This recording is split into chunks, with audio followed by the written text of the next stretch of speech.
So we'll start off by talking about the member of opposition speech. It is a very strategic speech, very similar to the PMR insofar as you're making strategic decisions and making sure to really win the arguments you're going for in the debate. Come on in, guys. Thank you. The MO is a vertical speech, if you want to visualize it, as opposed to the MG, which is more of a horizontal speech. And what I mean by that is the MG adds a lot to the debate. They're adding a lot of offense. Whereas the MO starts from the MG, makes the debate smaller this way, and adds depth.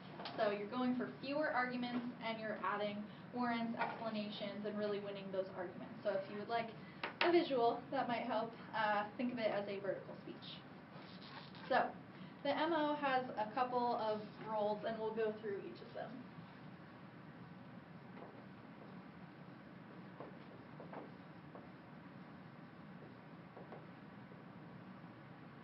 The first is to analyze the MG. The second, to strategize. Third, to collapse. Fourth is to answer key MG arguments. And lastly, to win your collapse. And if you do all these things, then you should be set to win the debate. So before the round even starts, you have a couple things you should be considering. You should know generally what you want the round to look like. You should say, hey, maybe I'm a little more comfortable with this position. That's probably what we're going to go for. Visualize how the round is going to play out. That said, you want to remain extremely flexible. So you have your A strat in your head of, ideally what the round will look like. But, if the MG drops an entire position, obviously you want to be flexible enough to say, this is the best decision. So always keep that in mind. Going into the round, after the LO, your LO should be setting you up with plenty of options to be able to go for in the debate. So whether that means fully fleshing out the disads and terminalizing them so that they outweigh the case, or hopefully you have an entire cohesive strategy that gives you different options to go for. So that means reading multiple positions. Hopefully you'll be able to pick and choose what you want to go for, so you're not just locked into one option unless you're already prepared to do that. So the first thing, analyzing the MG. So what does that mean? During the MG, you should be evaluating your options constantly. You want to pay attention to what the MG is overcovering and what they're undercovering and where most of their offense is. You should be asking yourself questions like, what are their strongest arguments? Where do they have the best chance of winning? And versus where do I have the best chance of winning? Furthermore, your flow of the MG needs to be great. You don't want to drop an argument that the PMR has clean access to, that they just get to blow up in the PMR. So make sure you are fully getting all of the MG arguments. And sometimes that means having your partner always having their hand up to ask points of information, so you make sure you've got everything covered and you don't get behind. So that's analyzing. Questions on that? Pretty straightforward. Listen to the MG. Take notes on it. Okay. So strategizing. Very important. If there's nothing else you take away from this lecture, you want to not fall into the trap of going for everything in the MO. Less is more. Less is more. I promise. Okay. So even if you think you're winning every piece of paper, which maybe you're awesome and you are, it doesn't matter because you still aren't going to have enough time to add the depth necessary to be able to win every single piece of paper that you're winning. And sometimes winning every single piece of paper isn't strategic. So for example, if you're like, oh man, I am kicking ass on the case debate, I have all these sweet arguments, then you're like, no, and I'm also winning this counterplan disad strategy, or I'm going to win the debate there, but then, it doesn't really help you if you have all these arguments showing the advantages when your counterplan is capturing them. Does that make sense? So you want to think strategically in terms of what is my best option for an overall strategy to win the debate. Remember that the MO, do you have a question, or are you just raising your pen? Oh. Oh, okay, never mind. So remember that the MO doesn't have to answer everything the MG says. That's why you strategically collapse. You don't have to worry about every single little argument on the positions you're kicking out of, which we'll talk about in a minute. So based on the MG, your pre-round strategy, and your general comfort level with each position, that should be determining your collapse. And you want to consider the worldview of the entirety of the debate. How are all the positions working together to understand how the arguments interact in order to know what to go for. A tool that might be helpful in trying to strategize what your collapse is going to be, sometimes it's better to start from the bottom of the position, since the judge is making their decision based off the impacts. That's what I mean by the bottom. Sometimes starting off there can be helpful. So some of your positions are going to have better fleshed out internal links and impacts that are going to make them easier to win with. If you have an impact that completely outweighs case, obviously that's going to be an easier win than if your LO maybe accidentally didn't terminalize it to its full extent, or if there's a chance that it's not going to outweigh an advantage, you'll want to focus on that. Sometimes identifying an external impact to the case also avoids a lot of mess and allows you to outweigh case a lot easier. So for example, if the case is trying to solve for dehumanization and you have a disad that causes dehum but also causes all these other impacts that you're able to avoid, which would lead to extinction, obviously that would be a more strategic decision than going for one that's just the same, because it's like, hey, even if you win the entirety of your case, we're still able to outweigh. Does that make sense? So sometimes looking for the external impact, the judge is like, you know what, the case and disad that is exactly the same have become really messy. Give them something else that you have a clean win to. That might help. Questions about strategizing? Make sense? Okay, cool. Okay, so that is the collapse, which is the most important part of that. Actually, I do yeah. have a question about strategery. So when you have your LOC and they're doing multi-contextual, do you want to look at strategy before you go into the round, as far as what you're going to try to aim your MO to do?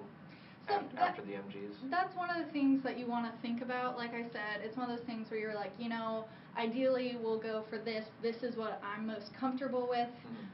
But obviously you still want to be flexible based on what the MG does. So personally, I was an MO, so I like to be, talk with my partner and say, I feel best with this position, but we'll see what happens. Okay. So that way they just maybe put that further ahead in their order, so they make sure to get all the way through it in the LO to make sure that the impact is fully fleshed out. So, yeah. Okay, collapsing. So the first thing the MO should be doing is kicking out of the arguments that they don't want. Again, the MO is a vertical speech. You're taking this big debate that is, growing this way throughout and making it smaller and deeper this way. So in order to collapse, you need to kick the arguments you are not going for. So how do you do that? How do you collapse? Extend non-unique, outweigh. Okay, so you're identifying particular arguments and extending those from the MG that allow you to eliminate positions without giving the affirmative offense they can go for in the PMR. So what does that mean for something like topicality? So when you're trying to kick out a topicality. Extending the we meet. Yes, so extending a we meet, extending a no voter, saying something like T is just a test of fairness in education. As long as they meet that, then this is not a voter. Something along those lines. So what about for disads? Non-unique. Right, so you're going to be looking for non-unique arguments as long as you're addressing the offense on the link level or arguments that coincide with those, as well as no link arguments, no impact arguments. You're really searching for defense that doesn't flip the offense of the disad against you and allow them to capture that impact while also getting rid of the position. So does that make sense? So for example, if they have all these arguments, your disad says plan causes war to happen. If they have a ton of arguments about how, that war, none of your impact is really going to happen, then there's not really any reason to vote for the disad. There's no voter on it anymore. So extending those defensive arguments can be helpful, and that's similar throughout the disad. Okay, so what about on counterplans? What are arguments you should be looking for? Okay, yeah. So, and why is the perm the right argument to extend? Does everyone know what a perm is? Yeah. Okay. So why is the perm? So the perm is the best argument because it's simply you gain the advantages that they propose, any benefits. At the same time as you don't really have to do that much work, you can go for something else. Right. So a perm is very efficient to extend, and it also indicates that there is no forced choice between the plan and the counterplan. It is just a test of competition. No longer competitive means extending the perm, means that counterplan goes away. Similarly, you can look for other defensive arguments like no solvency arguments that would indicate the counterplan can't actually do anything, but the perm is probably the fastest way to avoid that. What about for critiques? Extend the all solvency, the no solvency, I guess, probably be a good one. Right. Or the links, yeah. So you can extend arguments, again, defensive arguments. Oh, I'm flat here. How embarrassing. So you can extend arguments like no solvency arguments. The alternative doesn't actually do anything. You can extend arguments that there's no impact to this whatsoever. Extend framework arguments if they're making arguments why you don't have access to the critique in the first place, and we're just dealing with policy, fiat, that type of stuff that eliminates your ability to run those arguments. As long as there's no offense attached to that, you can extend those types of arguments and say, you know what, you're right, this is we shouldn't have access to this methodological test, or you do meet it, so there's no reason to vote here. You also need to be watching out while you're collapsing for offense that the MG has pointed out. Does everyone know the difference between offense and defense? Yeah, so offense would be like if they've turned, or if they've turned your argument, then it's offense now for their side. Okay, and similarly, what's a defensive argument? Defensive would be no link. Okay, so those are examples of the arguments. So a defensive argument is a mitigating argument. So plan causes war to happen. Defensive argument is no, that war won't happen because, or no, we don't link because. Mitigating arguments. An offensive argument has an impact that's attached to it. So they say plan pisses off China. You have an argument that says no, plan increases relations with China, which therefore means we are solving back for the impact at the bottom. Offensive argument has an impact attached to it in some way. Make sense? Yeah. Okay, cool. So you want to watch out for the offensive arguments, because while you can deal with the mitigating arguments and you should be extending those for your class, the offensive arguments are the ones that actually are giving them some access to the impact, which could help them win the debate. So you want to make sure you are mitigating all of the offensive arguments before you kick out of a position, so that the PMR can't stand up and said, you forgot to deal with our turn, which means we actually now get this disad, and it is now in our favor, which is unfortunate because then you don't have a chance to answer that and you haven't really covered any of the other arguments. So far, so good? All right. I have a question. When collapsing, can you just extend impact outweigh arguments? Is that a bad thing to be like, cool, they get it, but their impact is nothing compared to ours? I would say that you want to be careful when doing that, just because. It. Right, because they can continue adding on to the impact in order to outweigh, or they can use time frame analysis to say, our impact happens first, therefore, if this happens first, then you no longer have any solvency for counterclaim, or you no longer have access to your impacts. So I would say, I would say that you would have to be really careful, and it's probably best to just extend. And that would be kind of like trying to save, or trying to save everything. Exactly. They could say, maybe we're losing everything else, and that's our best bet to win is, you just really mishandle the collapse. And that does happen. Sometimes PMRs will say, your mishandled collapse is what's going to give us the W here. And they'll try to resurrect positions. So sometimes that can be strategic. You also should be internally collapsing within positions, especially bigger positions. You probably don't need to extend every single link. and every single uniqueness argument. So you should be strategic about, maybe they have a bunch of defensive arguments on our first link, but they don't talk about our second one at all. Maybe it's more strategic just to extend that second one and provide sufficient analysis and add the explanation to that, and just be going for that one instead. So lastly, on the collapse, a good collapse is an efficient collapse. The worst thing that can happen is when you get sucked in to spending half of your speech collapsing. So you want to make sure you put those positions on top that you want to kick out of and get through them as quickly as possible. And make sure that you're answering the offense, and hopefully your partner will help you out if you miss anything, but make sure you get through that pretty quickly. Okay, so we already started to talk about this, but you want to answer the key MG arguments. So now you're on the positions that you have kicked down to. So if the MG has read new theory, for example, against your counterplan or your critique or anything like that, you want to make sure you put that on top and get to that pretty much first. Why is that the case? Because basically, if you don't answer the theory, it's basically saying that this debate round is just crap. Does that make sense?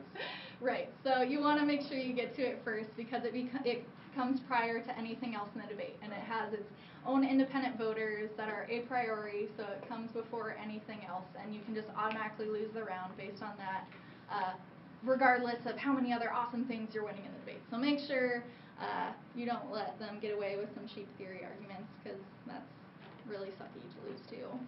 Trust me. So you also want to make sure you're addressing the MG arguments on the arguments you're going for. Some tips on how to address them. You can come in if you want, Corey. No, okay. So group arguments together to be more efficient. So for example, sometimes it's best if they have a multitude of different perms. Just say, group the perms, we'll address them individually in a second, but here are all my stock arguments just on any combination of why you cannot combine the AF and our alternative or something like that. So try grouping arguments if you can make efficient responses that apply to all of them. You should also be using your shell. That's really important. A lot of times MOs just kind of ignore their shells and just create their own line by line on the MG arguments. And you should be addressing all of the MG arguments and providing your own analysis. But if you can use your shell while doing that, that means you're extending your arguments that are going to help strengthen your position while also addressing those arguments at the same time. It's just more efficient. And a lot of MOs will just, your partner has already given you all these arguments, so you might as well use them. Okay, so questions on answering the MG arguments. Very straightforward. Answer them. Okay. So lastly, you want to win your collapse. The MO doesn't have to be a fast speech, but it does require adding depth to the positions that your partner has already shelved. You want to be able to ideally spread out the PMR with warrants and explanations, so they just don't have a chance with any of the offense they might still have. This also helps set up your LOR by shutting every single door on the PMR with your depth of analysis. I think something that worked well for me that I would recommend is putting overviews at the beginning of the MO, or at least regional overviews on every position, just to clarify it for the judge earlier than the rebuttals for the judge, so it contextualizes it in their mind and your mind as well before you go on to answer the MG arguments and extend the very specifics of it. So you just have the basic thesis of the argument that will reframe what the debate really comes down to. You should also be adding to the debate in the MO. Don't be afraid to read new defense on case, especially if you can predict that they're going to try to go hard for this one advantage that maybe your counter plan doesn't capture as well. You want to try to mitigate that by adding new defense to make sure you have closed that door on them. But you also want to be careful with new arguments in the MO. Why is that? Because it gives the PMR the opportunity to have the last word on it. Yes. So the PMR has the last speech after the neg block, so you don't want them to be able to turn an argument that you have made and then all of a sudden win with it. Once again, not a fun situation to be in, to have to sit there for 5 minutes and listen to them use your own argument against you. So new defense, cool, but be cautious of arguments that can be turned against you. You should also be using your collapse. I found it was helpful to, feel free to add new reasons why your counterplan solves the case. Add new ways that the disad turns their case. So again, arguments that can't be used against you, but will benefit you tremendously in the debate is just, all these new reasons why the counterplan has solved. If you have time to go to their case and sit on their links and say, here are 5 reasons why we are doing this better. Also, sometimes telling the judge why you are making the strategic decisions you are making in the MO can be really useful. It's another way of framing the debate for them. So don't be afraid to do that. Say, this topicality position, we maybe aren't winning this, but we are winning this other position for X, Y, and Z, so we'll be going for that. So that's pretty much the MO in a nutshell, very quickly. So questions about the MO? Yes. So should the MO primarily be going for like defensive arguments then? You should, the MO, okay, so you should not be afraid to add a few new defensive positions here and there, but you do not want to be going for defense, because defense doesn't win you the debate, right? Your offensive arguments, your disads, your big positions, that is what wins you the debate, is by having those impacts. So you want to be having a strategy in mind. So we will demonstrate why the counterplan captures the entirety of case except for maybe 1% of it, and we have a disad that demonstrates why it is that plan is a bad idea. And so your disad is what you go for, but your disad counterplan strategy rather. But maybe you are adding arguments, defensive arguments on case for the aspects that aren't captured, etc. Or you are going to go for your critique, but maybe you also add a couple new reasons why the specific plan bites into the critique and how their methodology is flawed and ultimately leads to no solvency on the case. Does that make sense? It does. Okay. Other questions about the MO? No? How much time should be spent collapsing? It depends on how many positions you're collapsing out of, obviously. But I would say, if on, something like a procedural, it should take you maybe 10 seconds tops, unless there's a bunch of offense you have to cover. On a disad, if your collapse goes longer than, a minute and a half, 2 minutes, you're probably not in the best position. So try to be as efficient as possible, really. It's hard to nail down a specific number without the context of the round. Does the time, is it fairly dependent upon how much offense they put on the Right. case? So because you can't just step up there and kick it, you got to explain Exactly. any offense. Exactly. And so that's part of strategizing, is like, what is going to be my most efficient collapse. Sometimes even it's most efficient to go for the position that they have so much offense on. If you have this huge critique and they've read a ton of offense against it, but that it's going to take me so long to kick out of it that maybe it's best for me to just go for that position and beat it. So that's just part of the strategy and thinking through the M sheet. So, other questions? How does contextuality play into it? So if there is a lot of offense and stuff like that, there's the whole, it's a test of competitiveness, but shouldn't be used against me as a voter kind of thing. So I'm sorry, I'm not sure what you're asking. Well, when the LOC sets up the multi-contextual off case, right? They don't basically, in order to be able to kick out of them later on, depending on what the MG does. So.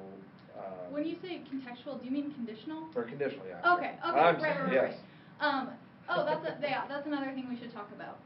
So obviously there are different conditions for your position. So if you have a textual advocacy, you have your counter plan, you have the option of saying, you know, we're going to go for this the whole round, the status of the counterplan, if you will, or there is a weird in-between option, dispositional. We don't even need to bother to talk about that right now. And then conditional, which is we can just kick this if we want to. And so if you have a conditional counterplan and they have, you know, read a bunch of offense on it, it's like, no, we still get to kick this position. You don't even need to really address it. Or you can start off your speech by saying this is a conditional position. So that is something to keep in mind. And that's another good tip for as soon as you hear someone start to read a counterplan, your hand goes up, you know, status. Or most people you can just say status and you don't even need to wait for them to address you because that's just really common. Because that really frames the way you're going to be addressing it. If you don't address, if the LO doesn't address it, can the member come up and say it was conditional if nobody asked for it to be clarified? If they don't ask, Uh-huh. then you get to say, hey, it was conditional the whole time, and you know maybe that'll become a theory debate, but it's not going to be a winning one for them. They Uh-huh. should have asked. Okay. Yeah, you just make the argument that POS check. If they would have asked, you would have told them Okay. their own fault. So that's a reason why conditionality can be very strategic, is it allows you to present a large number of arguments, and then all of a sudden the MG says, I got to deal with all this stuff, and then you get to eliminate a lot of that. But it's also difficult because it means your LO has to be pretty quick, has to be able to present the depth of analysis necessary on all those positions. And it also means as the MO, you probably have to do a little more work on the positions you are going for that did not come out earlier in the LO. Make sense? Cool. Okay, well, I guess we'll talk about the LOR now.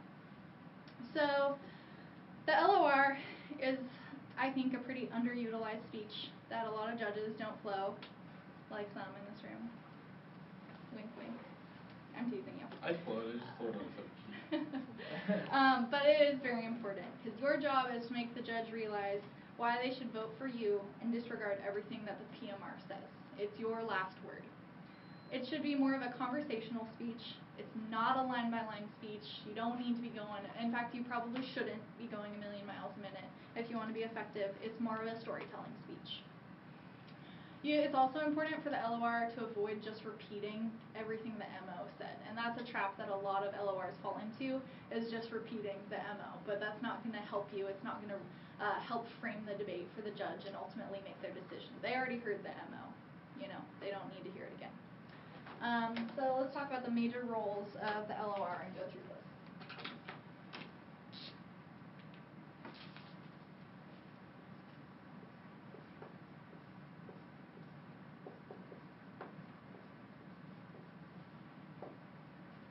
So the first is clarifying points of confusion.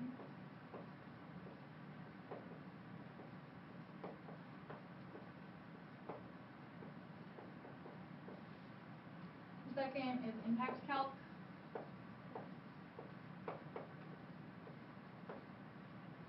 And you want to close doors on the PMR.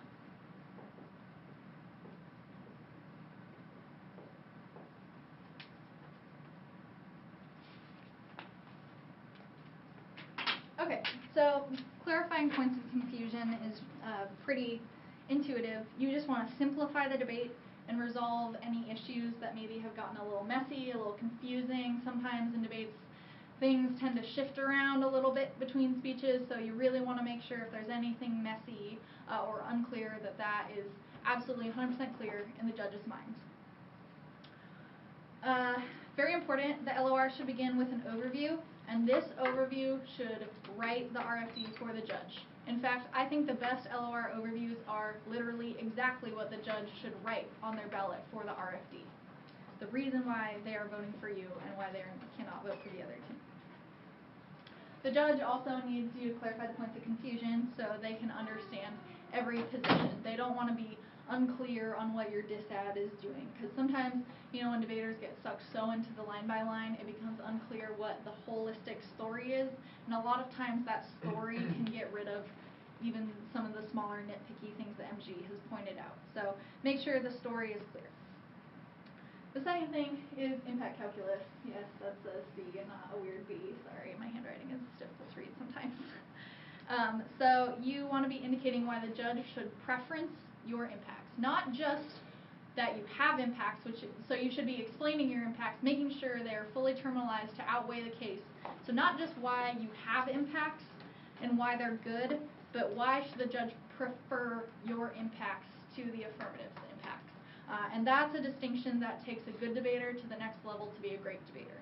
So you want to have, if you have an argument that terminalizes in, do you guys all know what I mean by terminalization? What does that mean? Yes, it can't possibly get any worse. So bodies on the floor. Okay? Dead babies. Yes. So, all right. So if you have an argument that terminalizes into humanization, and they have an argument that terminalizes in death, and you're like, oh, crap, how am I going to deal with this in a net benefits-based framework? You want to provide arguments why they should prefer your impact set over another. And vice versa, obviously. So provide reasons why that is preferable. Similarly, does your impact turn the case or make their solvency go away? The LOR should be focused on that. So if you have an impact that can preclude their other impacts, then that, is probably the best way to go, because then all of a sudden their offense goes away.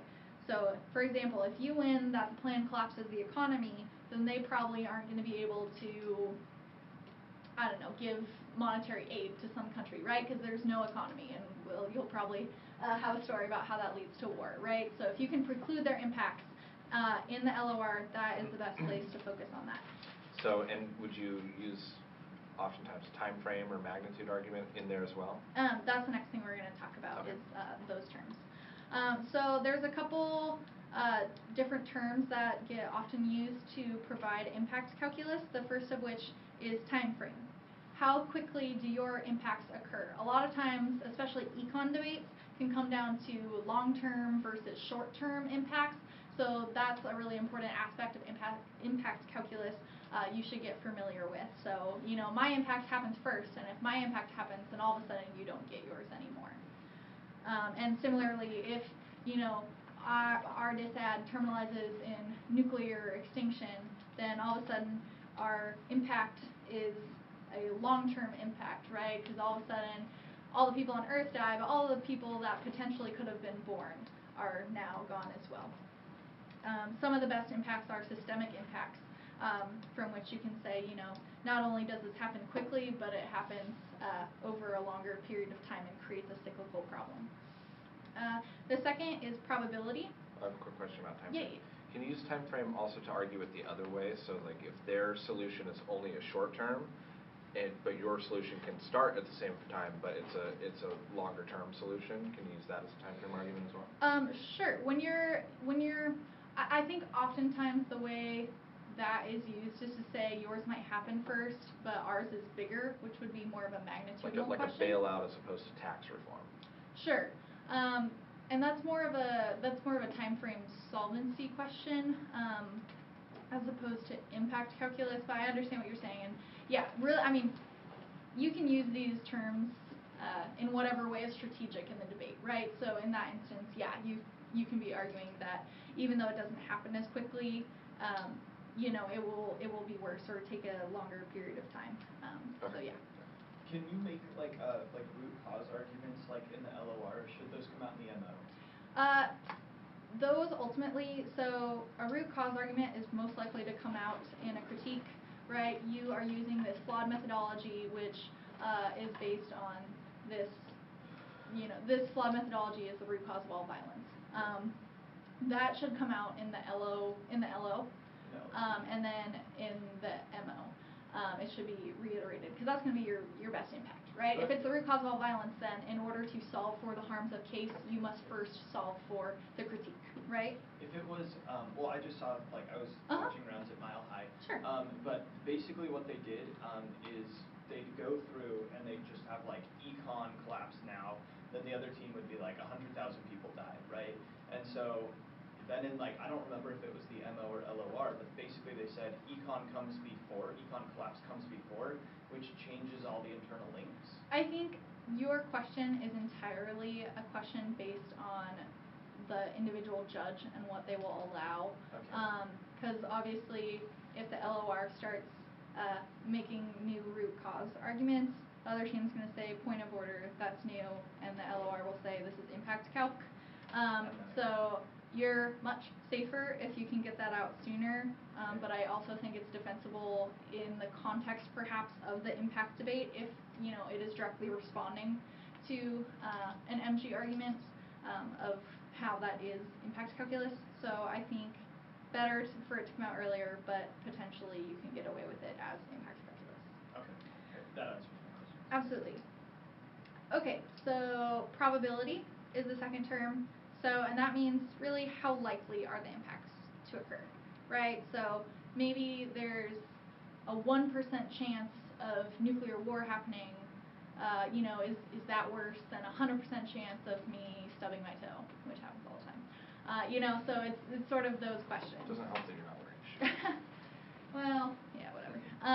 But yeah, so probability, also an important thing, because if there's, sometimes you'll hear stories that are so far-fetched and so out of touch with reality that really that is something that you should be leveraging.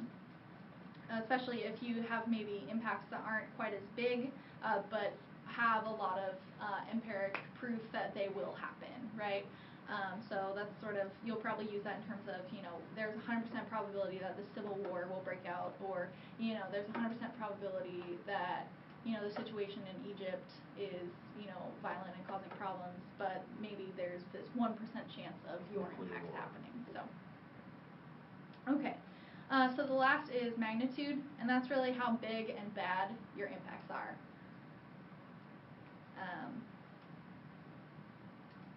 Yeah, obviously in a net benefits framework, you want to demonstrate that plan causes as much harm as possible to outweigh any benefits. So a lot of times that will be demonstrated through magnitude. That's probably the impact calculus that gets used the most, just based on the net benefits framework. So those are really the tools of impact calculus. Questions on those, on how to use those? I guess, how would you win just arguments that probability outweighs magnitude? That is, there are and that comes up a lot in the rebuttals, is there should be a debate over which impact calculus is more important than others. So there are arguments to say, time frame is more important than magnitude, and vice versa for all of them. So you win them by just providing reasons why, one is more important than the other. And I think the best way to do that is not only to indicate why that is the case, but then also contextualize it within the debate, right? So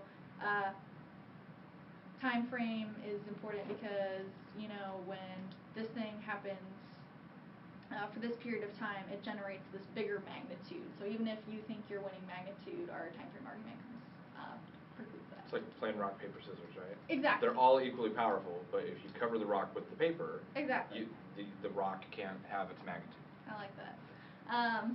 So that's impact calculus. The LOR should really, you want to have your worldview of what's happening on the debate, see the interaction between the positions, and really be focusing on the impacts.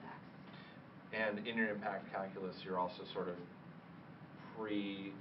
assuming what the PMR is going to do. Right. And you want to narrow the focus of your impacts to try and address what you believe they're going to hit, right? Exactly. So you want to make sure that in the context of the op, the most likely thing you want to do is say the impact of our disad outweighs the impacts of case.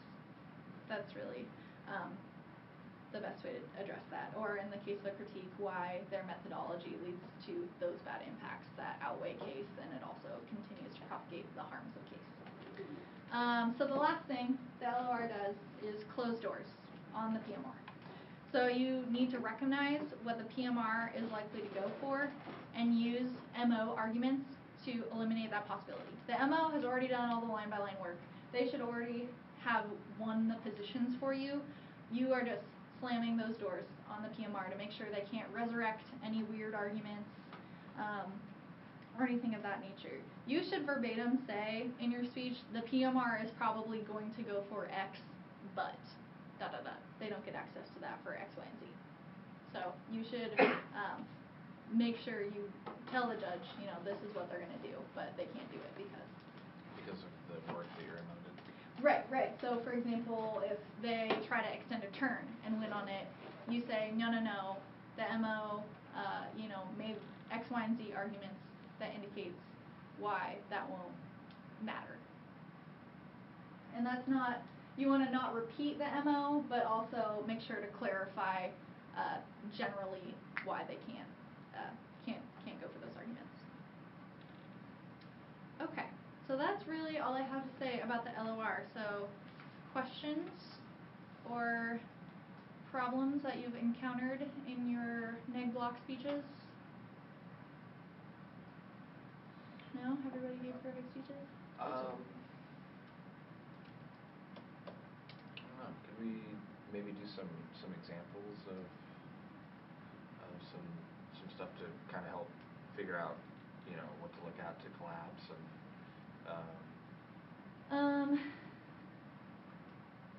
Yeah. So, did you have a quick question before we did that? Yeah, I was just going to ask, like, what's the best way to predict what the PMR would go for?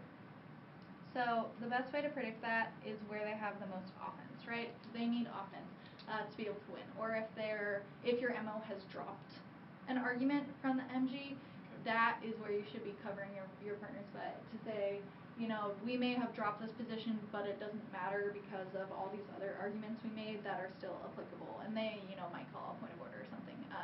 But you say, no, the argument was already in the debate. It still exists within the context of this position. So you should try to say, you know, if I was the PMR, what would my strategy be? What are their best arguments that they're going to go for? So those are really, I think, the best tools to use in order to do that.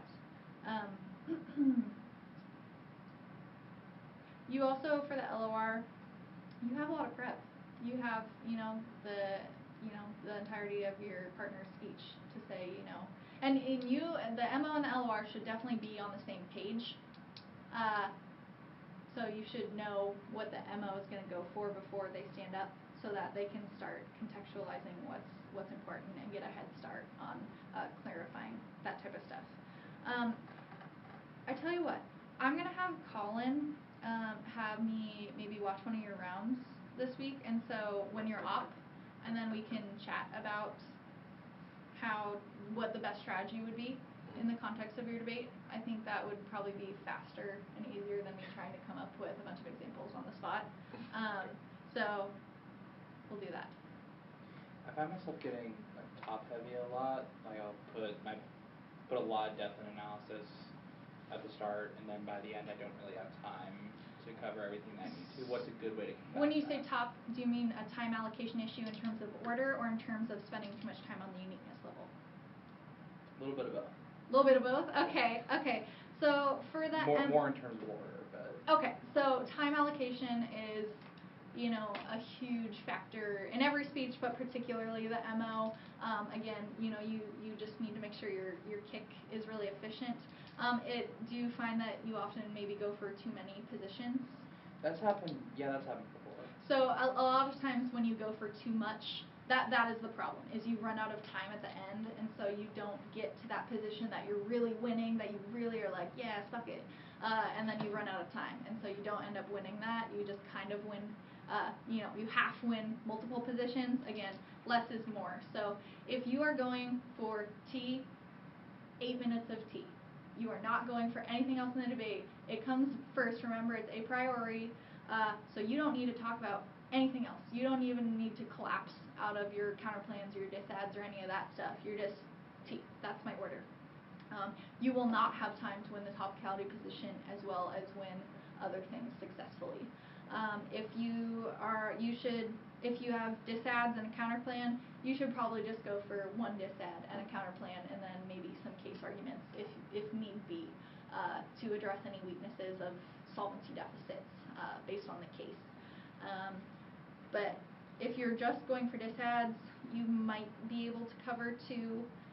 I would probably recommend a disad and then just a bunch of case turns.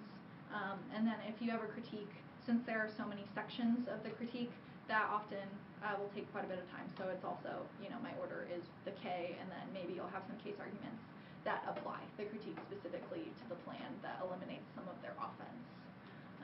So yeah, time allocation is just one of those things that practice really does just solve that problem. So yeah. And with that, is there like a drill or something, or what's the best way to practice an LOR that's not like do a round? Yeah, practicing the LOR is kind of tough without doing the rounds. I'm not gonna lie. Sometimes videos can be helpful, so you can watch a debate without actually having to do it, right? And then pause it before the LOR and say, if I was giving the speech, give the speech and then watch what they do and compare them.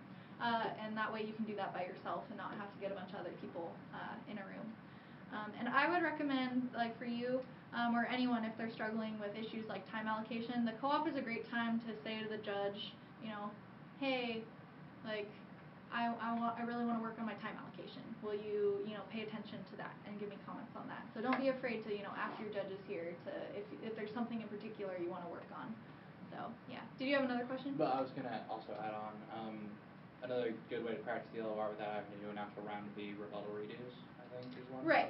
Or what we do, we record all our rounds. Just like there's an app on the iPhone called iTalk that just it's probably one of the better audio recordings. And you just put it down at the start of the round, and you can go back and listen to the whole thing. Right. Yeah. Pretty good, Also, great idea. Similarly for the MO, MG, really any speeches, you should be redoing them is often the best practice. You'll get more efficient. There's so many, impact modules and things of that nature that get repeated throughout so many different debates that, a lot of times if you just redo them, you'll be more efficient. It'll be second nature, so you can kind of be thinking about how am I going to address this other thing while you're shelling stuff out. So, other questions about the neg block? Oh, I guess MO prep, like before the round begins. The MO I've always just constructed as like whatever the LOC needs and whatever like extensions or whatever. How would you prep for the MO? Before the round, you mean? Yeah. So my partner and I, obviously it's up to you who's writing what.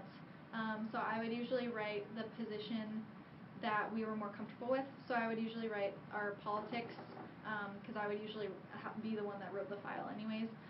So I would usually write what we were more comfortable with, because he was already, had it sort of in his head, so when he's shelling it, it's not for the first time. And he would usually write the dissed counter plan. But I think that's one of those things you just got to work out with your partner, a system that works best for you two. Staying on the same page in prep is really important, so you're not repeating. It's no fun to be like, oh, we both wrote the same dissed. Yikes, now we don't have a counter plan. But yeah, so if anyone has control, I would say the MO should have control in prep, because you're the one that's going to have to actually be dealing with the second line. So if it's like, no, I want to go for this, no, I want to go for this, or whatever, the MO is really the one making decisions. That said, during the round, you guys should be helping each other out, particularly the MO of the LO, because you want to make sure you have enough options to begin with. It's a really unfortunate situation to be in when the LO sits down from their speech and you're just like, what am I going to do, right? Nothing we have said outweighs the case. Like, we just lost. So you want to make sure that, a lot of times my partner would say, hey, I'm good on everything else. Maybe you can write me a couple arguments on advantage one. And similarly, when I would give the MG, it's like, I'm going to be sitting here writing out disadds to the counter plan, so can you help me out with this? So really come up with a system with your partner, so you make sure to have the coverage that you need.